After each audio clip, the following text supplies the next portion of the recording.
Hey everybody, Economic Ninja here. Was I even looking at that right? Let's do this again. Hey everybody, Economic Ninja here. I hope you're doing great. We're going to talk about real estate. When will the bubble crash? Actually, when will real estate bubble burst, or when will real estate market crash? When will real estate crash? I hear this all the time. These are in the comments section. And so short answer, it's happening. But the sad answer is it's actually been happening since last June. And a lot of you, and I'm going to explain this if you're new to the channel, last June I called the top of the market and you're going, oh, I'm going to turn this off. This guy's an idiot. Well, sometimes, I mean, I do have cardboard notes. But I have been involved in real estate for a very long time. I started investing in real estate in 2001 and actually sold all my real estate by the end of 2006.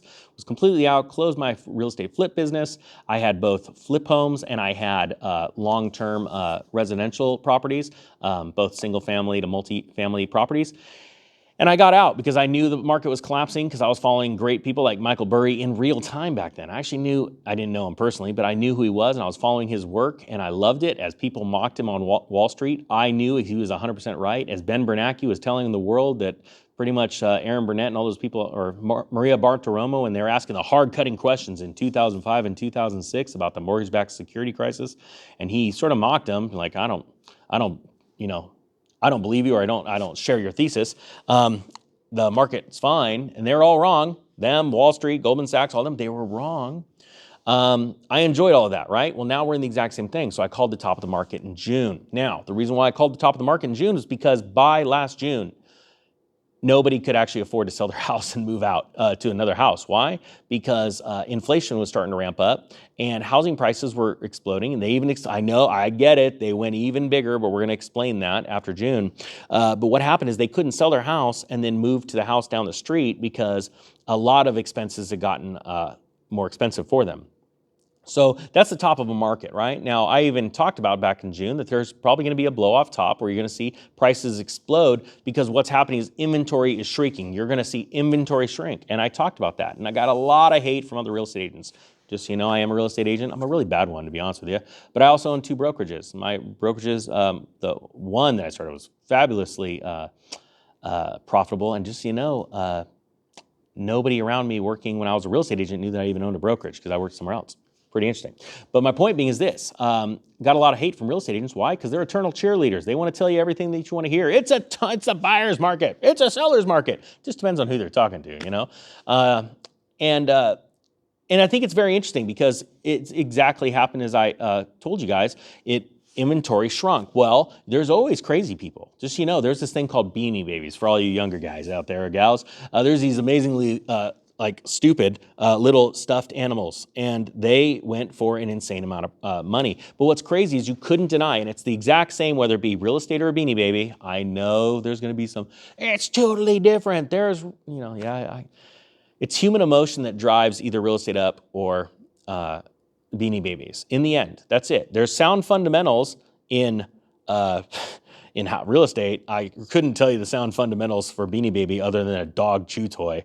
But the point being, or an emu or a tulip mania, I mean, trust me, this has been happening all throughout society, throughout history, right? There's economic booms and busts, and there's always what's called a blow off top. And that is and I call them the dumb money. Now, first off, before you get upset, I only say dumb money to insult those people, right? Now, I know I'm going to have that comment, Ninja. Those people aren't dumb, they're misinformed. No, I'm not joking, they're dumb. And the reason why is because I've interviewed so many people in the past, before I had this channel, like what made you do it and all that stuff. And the exact same thing came out. If I don't do it now, I'm never gonna be able to afford it. Or look at how much money I could be making. It was greed that drove those people. That's it. Not sound fundamentals, it was greed, okay? And I hope right now someone in that camp is like getting so mad right now, and I'm breaking through some cells because I want to show you another way that's gonna make you a lot more money, right? And that's just a different understanding. Now, let me do this because a handful of people probably just got really ticked off, left a bad comment, and hung up.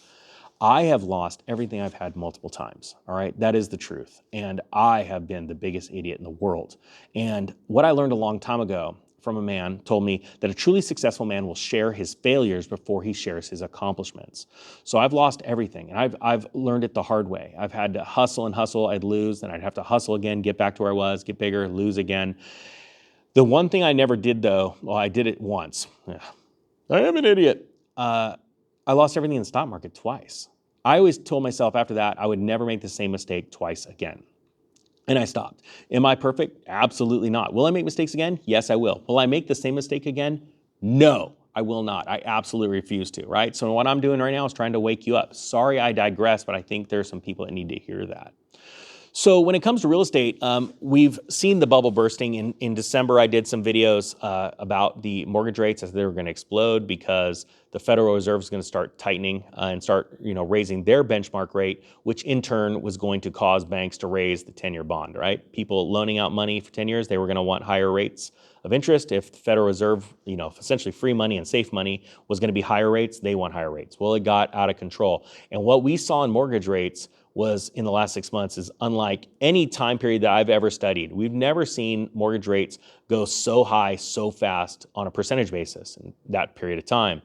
And that has absolutely wrecked the economy. Now there's still those, and I'm not joking, those dumb people that are running out there and out of greed and fear, they're not using logic, right? They are out there buying up homes. And I want you to understand, for everybody that thinks BlackRock's going to own the world, they're not going to. All that money is borrowed. I want you to understand that. That money is coming from your pension fund. And as that dries up, as your pension funds go away because the economy is collapsing, and I say that to scare you. That should scare you, that you should start really thinking outside of your pension. I've been planning on not having a pension for the last 12 years, and it's done me very well. That fear was motivation, turned into motivation, and made me wealthy. But I want you to understand that the big boys are going to fall, just like Lehman. Nobody would have ever thought that Lehman and Bear Stearns were going to fall in 2008. All right? So right now what we have is high interest rates, but we have a way bigger crisis. See, in 2008, we had fuel prices rising. National average hit $4.27. We've already obviously passed that now. But back then, that was the catalyst. We had a bunch of people driving SUVs that they couldn't afford because they had a wealth effect, because they were borrowing against the equity in their homes, and they were doing stupid loans, NAGAM loans, and ARMs, right? Well, right now, we have the exact same thing. We have overpriced cars, we have gas that is exploding in price, and we have adjustable rate mortgages exploding in usage. But here's the thing. NAGAM loans are not only coming, but they already exist, that most people don't understand that 80% of commercial mortgage-backed securities are negative amortizing loans, okay? It's a horrific bubble. It's already popping in China through the Evergrande story. There's even an open whistleblower case in this country about it. It's been going on for years, right? And that's the same thing with MBSs. Back in 2008, there was an open whistleblower, or not an open whistleblower case, but there was evidence and people trying to blow the whistle. They were screaming, on the hilltops about how much corruption was there, right? So you have those things exactly like what we saw in 2008. Here's what's worse. This is what's scary. You've got global geopolitical threats, not only with Russia and Ukraine, but now you will see China move into Taiwan, and I believe it'll happen within the next 4 or 5 months. That will send a shockwave like you will not believe, way bigger than what you saw this spring with Russia and Ukraine. And think about that. That action actually turned our stock markets into correction territory. And has got some, bouncing into bear market territory. If it wasn't for the plunge protection team and totally fake markets, you'd be bummed. But I'm telling you right now, I'm afraid for what's coming to China and Taiwan. Here's the other thing that's going to affect the housing market severely. This is why you should be saving money and getting out of debt and keeping your credit score good, because I want you to take full advantage of this collapse. It's going to be like none other. Is you've got food shortages. They're already starting. You see it in the evidence of food prices. I don't care if your grocery store has all of its food. The reason why the prices are going up is because there's less of it. That's it. That is it. That's it. That's it. That's it. Okay? They're changing packaging as fast as they can. They're changing prices as fast as they can. They're changing ingredients as fast as they can. This is a very, very serious situation. All of these factors are going to weigh so heavily on the real estate market, it is going to collapse. Now you look at China right now. China, 2/3 of all of its wealth, 2/3 of its wealth is wrapped up in both residential and commercial real estate. And the bubble's popping. As a matter of fact, last week on Friday, Evergrande officially defaulted on its debt.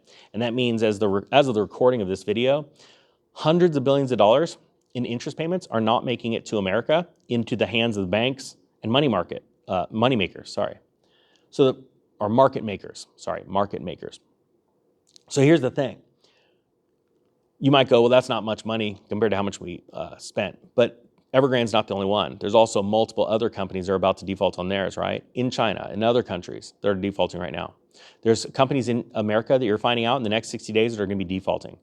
So every time there's that much less money going into these banks' hands and the market makers' hands, what happens when they loan out money? They want higher interest rates. Why? Because there's more global risk. It's going to lead to catastrophic results because it's going to keep bringing those interest rates up. I know that most people don't understand how this could be, but this is the most epic opportunity of your lifetime, and I want you to take advantage of it. But how do you do it? You diversify out of the dollar, like gold and silver. Some people are using Bitcoin, but that's tied to the stock market a lot. I want you to be warning. I own it too. I've been in crypto for a long time, but also having some extra food and getting out of debt. I want you guys to keep your credit score, because when this goes down, I want you to walk in the bank and say, I'll just take over that property. I'll just take over that. I don't need to even put in a down payment. I'll just take it over at these new terms, these better terms, because nobody is in here with a bank full of cash and a good credit score.